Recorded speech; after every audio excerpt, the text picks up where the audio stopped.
करती हूँ कि हमारे नहीं, मैंने 38 शायद दिनों गलत के सुना। अंदर जी ठीक। 12 फौजी शहीद हुए हैं, 10 सिविलियन शहीद हुए हैं, जिसमें 50 से ज्यादा सिविलियंस घायल हैं और 10 से ज्यादा फौजी घायल हैं अभी भी। ठीक तो है। ये जो एक आंकड़ा है, ये कोई छोटा आंकड़ा नहीं है, और पिछले 38 दिनों के आंकड़ों की मैं बात कर रही हूँ।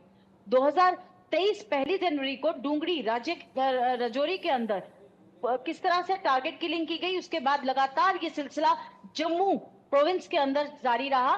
बिल्कुल भाजपा नाकामयाब रही है मिलिटेंसी को, टेररिज्म को यहां से कर्ब करने में। और मुझे लगता है कि नैतिकता के आधार पर नरेंद्र मोदी जी को आज बने रहने का कोई हक नहीं, क्योंकि जो पॉलिटिकल कन्विक्शन की कमी नजर आ रही है इस सरकार में। देश जल रहा है, जम्मू जल रहा है आतंकवाद की आग में, और भारत भवन में हमारे नरेंद्र मोदी जी अपना रशिया का दौरा करते हैं। मुझे लगता है कि आज जिस तरह से जरूरत थी इस पे अपनी कार्रवाई की, नहीं, उस वो तरह यही तो से कहते आज हैं केंद्र में बैठी सरकार बहुत कमजोर नजर आ रही नम्रता है। जी, वो यही तो जी कहते हैं कि मनमोहन सिंह जब प्राइम मिनिस्टर थे तब भी ये घटनाएं होती थी, तब ज्यादा होती थी, और देखिए, आतंकी घटनाओं को रोकने गलत के लिए जानकारी उस वक्त देने की पॉलिटिकल काम विल करते नहीं हैं। थी। आज पॉलिटिकल विल है। आज केंद्र में बैठी सरकार बिल्कुल बिल्कुल नाकामयाब रही है, और बिल्कुल उसकी मंशा नजर नहीं आती कि वो इस टेररिज्म को खत्म कर सके, क्योंकि वो जम्मू को जला के मुद्दा बनाना चाहते हैं राष्ट्रीय स्तर पे। जब मनमोहन सिंह जी की सरकार थी 2014 तक, आप बताइए कितने घटनाएं हुई थी जम्मू के अंदर। जम्मू को बिल्कुल स्टरलाइज कर दिया गया था टेररिज्म के मामले में, और कोई छुटपुट घटना अगर साउथ कश्मीर में नजर आती थी तो वो भी इक्का दुक्का घटना थी। आज तो कश्मीर के अंदर टारगेट किलिंग का दौर पिछले कितना ज्यादा रहा, आपने देखा 2 वर्षों के अंदर किस तरह से कश्मीरी पंडित्स को टारगेट किया गया, रिजर्व कैटेगरी के लोगों को टारगेट किया गया, बाहरी प्रवासी मजदूरों को टारगेट किया गया। और जम्मू प्रोविंस के अंदर राजौरी हो जाए, डोडा हो जाए, किश्तवाड़ हो जाए, कठुआ हो जाए, बनी बिलावर हो जाए, कोई क्षेत्र, उधमपुर हो जाए, कोई ऐसा राज्य नहीं बचा, कोई ऐसा district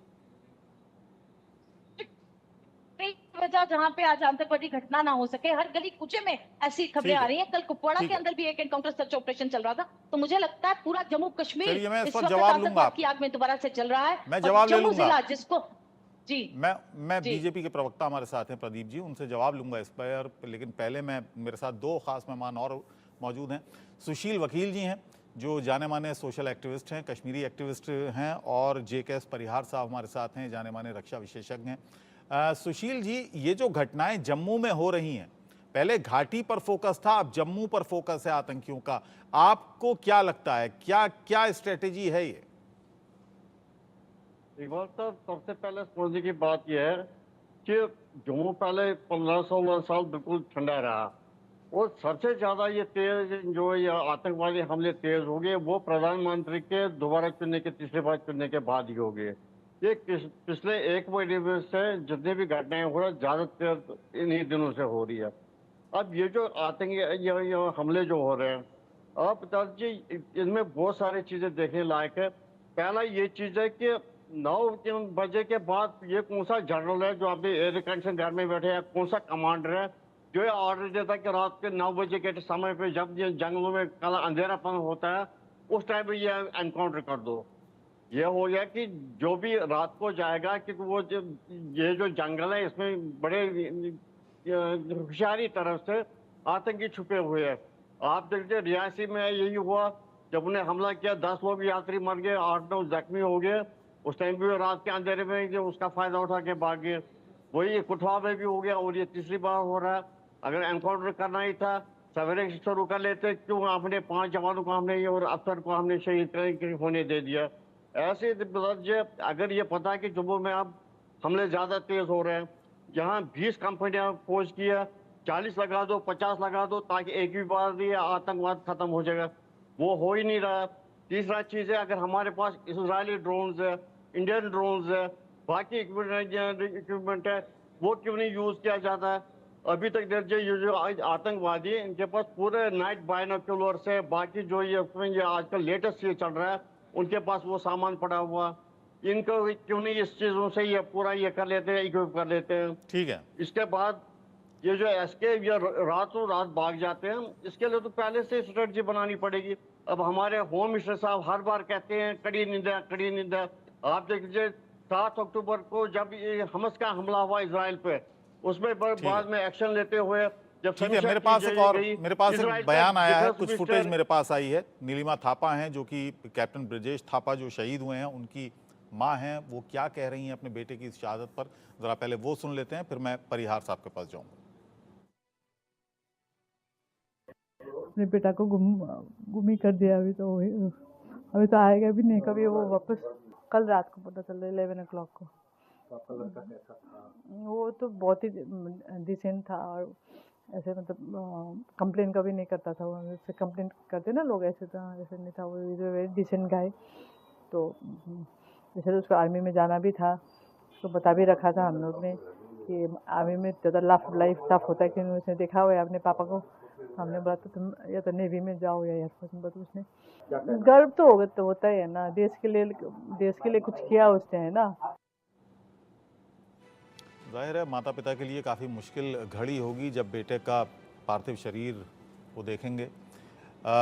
major general retired JKS परिहार साहब हमारे साथ हैं। परिहार जी, एक चीज़ समझ में नहीं आ रही है, ये ऐसा नहीं था कि यह हमला किसी मिलिट्री कॉन्वॉय पर किया गया हो।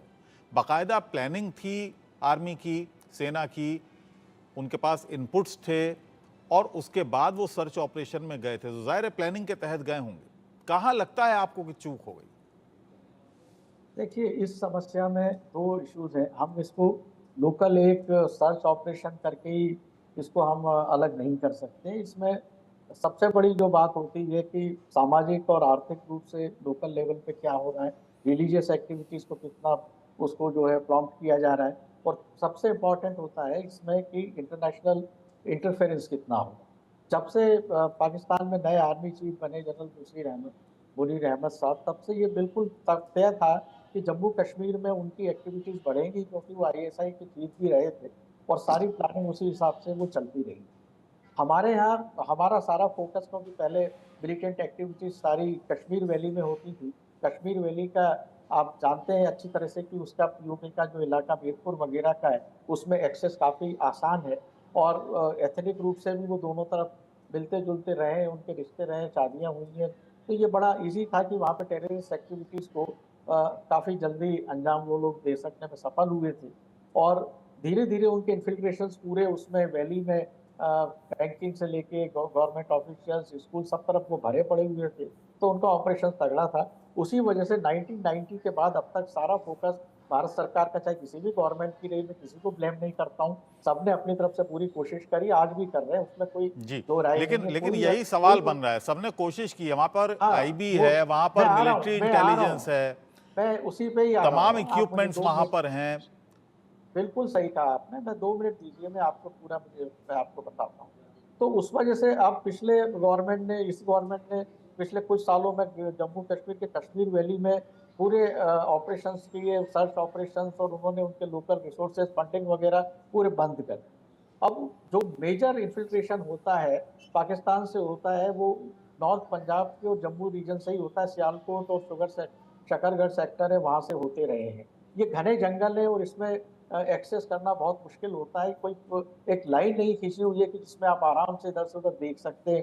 खुला वो कोई 3000 मीटर का खुला नहीं होता, घने जंगल है जिसमें इन्फिल्ट्रेशन क्वाइट पॉसिबल होता है।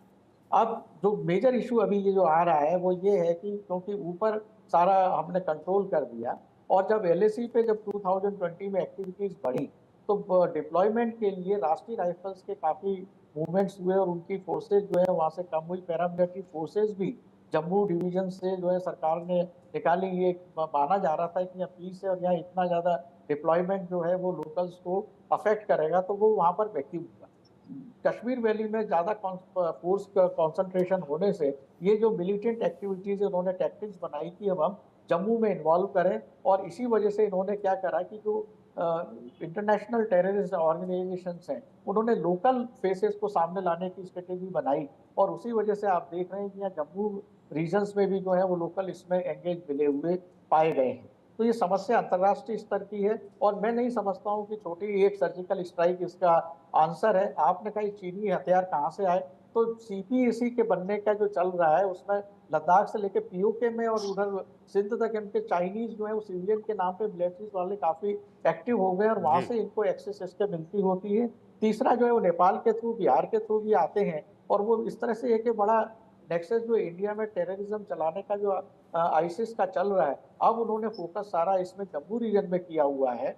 तो मैं समझता हूँ कि इसमें एक्टिविटीज होनी, और हमारा अल्टीमेटली जो है हमको इसको डिप्लोमेसी लेवल पे ही इसको कंट्रोल करना पड़ेगा कि लोकल एक्शंस में आप सर्च ऑपरेशंस करेंगे, कुछ करेंगे। और जैसा मैंने सुना अजय जी ने भी बोला है कि यहाँ पर जो है ये भी हो सकता है कि टेररिस्ट जानबूझ के लीड देते हैं ताकि वो आपको ट्रैप करके चल सकें, और ये बहुत गंभीर समस्या है जिसको हम किसी पार्टी दलगत नीति उस पर जाके ना देखते हुए अंतर्राष्ट्रीय साजिश हमारे देश के खिलाफ हो रही है, और उसमें सर्जिकल स्ट्राइक का कोई इतना महत्व नहीं है जितना कि हमें लार्ज जी स्केल पर परिहार जी, डिप्लोमेसी है, इसको खत्म मैं किया जा यहाँ सकता पर एक सवाल आप और जोड़ दूँ। ठीक है, 30 साल से ये दंश झेल रहा है जम्मू कश्मीर, और पूरा देश झेल रहा है।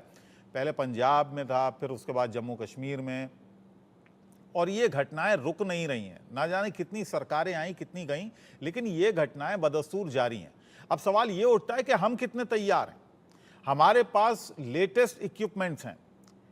अभी आपने कहा कि घने जंगल का इलाका है, रात में ऑपरेशंस में बहुत दिक्कत हो जाती है, लेकिन हमारे पास वो तमाम इक्विपमेंट्स हैं जो कि इस तरह की सिचुएशन से लड़ने के लिए कारगर साबित हो सकते हैं। हमारे पास नाइट विजन डिवाइसेस हैं, हमारे पास ड्रोन्स हैं, लेटेस्ट टेक्नोलॉजी है, अच्छे हथियार हैं। उसके बावजूद ये चिंता है सबसे बड़ी कि ये घटनाएं आतंकी कर रहे हैं और उसके बाद उनका कोई सुराग नहीं मिल रहा है।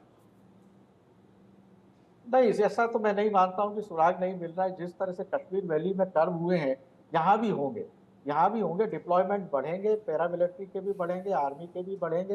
तो ये मैं समझता हूँ कि 3-4 महीने में इसमें काफ़ी सुधार हो जाएगा। और ISI और ISIS की अभी सारी कोशिशें यही है कि जम्मू कश्मीर में जो लग रहा था अपेरेंटली कि वैली में बहुत ज़्यादा पीस दिख रही है, टूरिस्ट बढ़ रहे थे, टेररिस्ट एक्टिविटी कम हुई, लोकसभा इलेक्शंस ठीक हो गए, वोटिंग परसेंटेज बढ़ा है। अब उसके बाद में 30 सितंबर तक की जो सुप्रीम कोर्ट ने डेडलाइन दी हुई है विधानसभा चुनाव को कराने की, तो ये सारी प्रोसेस को डिटेल करने के लिए, और तो वैली में पूरा फोकस गवर्नमेंट का कॉन्सेंट्रेट करके इनको जिस तरह से टेररिस्ट को एलिमिनेट किया हुआ है कि डोडा कथुआ उन जिलों में ये एक्टिव हुए हैं, ये डेफिनेटली ये कंट्रोल होगा, ये एपिसोड जाएगा। मगर पूरा सॉल्यूशन इसका तभी पॉसिबल है जब हम इंटरनेशनल डिप्लोमेसी में इसको पाकिस्तान को बिल्कुल अलग थलग करें। और ये POK का मामला जब तक आप सॉल्व नहीं करते, ये चीजें हर साल चलती रहेंगी, आती रहेंगी।